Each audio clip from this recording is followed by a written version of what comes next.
Job Vlog. Oh Jesus, it's gonna get controversial up in here. You see, this is not really a review of Blade Runner, this is a look at Blade Runner, the final cut. I've talked about Blade Runner before. I believe it was the theatrical version, or maybe it's director's cut. It's very hard to really review this movie because everybody seems to have a different version they prefer, and I think you need to just put out one version, or say the theatrical one is the one that counts, and if you're going to review a movie, you're going to give it a score up on IMDb, that's the way you gotta judge it. Well, in 2007, Ridley Scott revisited Blade Runner, made some tweaks, and I finally caught it over on Amazon Prime Video. Unfortunately, there is a caveat to this. Oh, they'll let you watch it over on Prime Video, but you're going to have some advertisements. They call this free with IMDb Free Dive, where you get to explore different movies. Look, if I'm paying for Amazon Prime, or rather my parents are, shouldn't I be allowed to watch the video without the ads, like everything else on there that's part of Prime? Well, that's beside the fact. Look, if you're watching this video, you know the plot of the movie, you've seen Blade Runner, I've talked about it before. I'm just going to talk about a few things that make the final cut a disappointment. I was expecting a few added scenes, and what I really got were elongated scenes. A better shot of some gory effects. Not that it needed to be there. There's a little bit of altered lines of dialogue here and there. A big deal. It's not like it really changes the conversation. When Deckard and Gaff go for a fly in the spinner, you hear German out in the background. Oh, so what? I guess Ridley Scott really wanted to hit us over the head that air traffic control is German in the future. Visual differences equate to B-roll. Dancers up on high, was that stuff they shot after the fact? Recent, I don't know. I think they replaced Joanna Cassidy's head digitally on a stunt double that was running away. During Roy Batty's confrontation with Dr. Tyrell, he now punctures his eyes more thoroughly. I believe this was in an X-rated work cut, and then we got to restore that. Yeah, the picture looks nice and pristine, more so than the last time it was featured on Netflix, but it doesn't mean you need to go out of your way and see this. I was really hoping to get the scene where Deckard goes and visits the cop that got shot at the beginning, because I know they had built a weird contraption, there was lights and stuff, and they have a little talk, and the guy's paralyzed.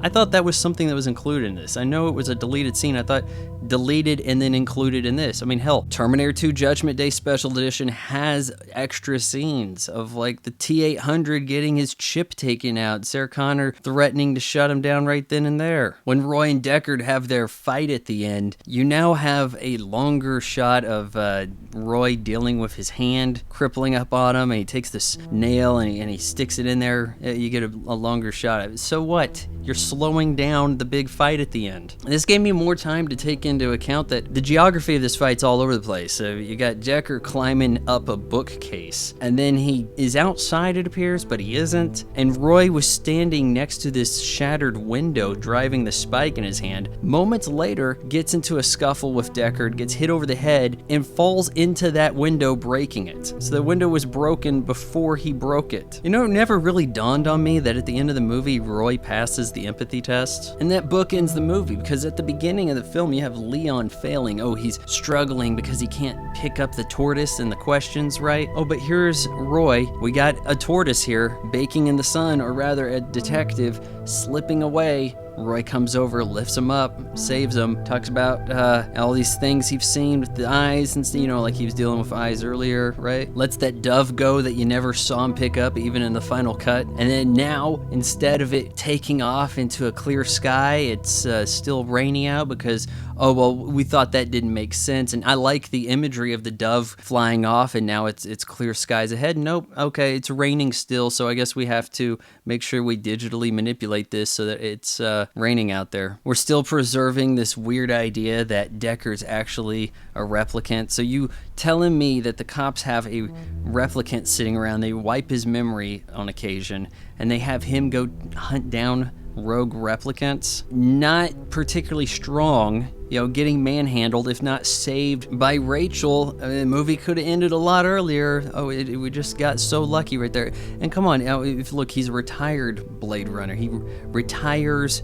the replicants, right? But he seems really shocked and in awe of the new replicants. Hey, what's this? He has to have the procedures explained to him. If he was the best guide, isn't he aware of what they look like? They have video, rotating heads of these replicants on file, and yet he has to go explore pictures to try to discern what they look like. And on top of that, Zoria's tattoo on her cheek disappears between scenes. I know somebody went and made a band called Kick Murder Squad, but your new punk band is Basic Pleasure Model. Look, I've read the novel this is based on, Do Androids Dream of Electric Sheep, and it's kind of shite. There's a lot in there about animals all dying off, so people have android animals, and maybe if you look at this movie more and more, you'll pick up on that.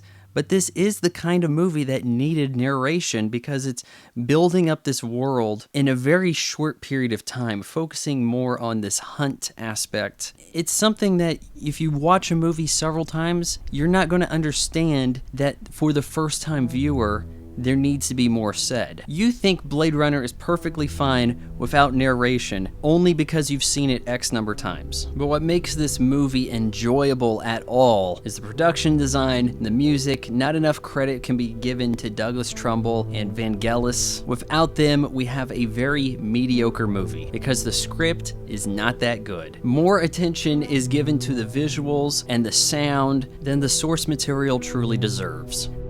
Okay, so you've made it this far, but are you ready to go further? Are you ready to hit the subscribe button, ring the bell, and maybe even sign up for my weekly podcast on Patreon? It's only $1 a month.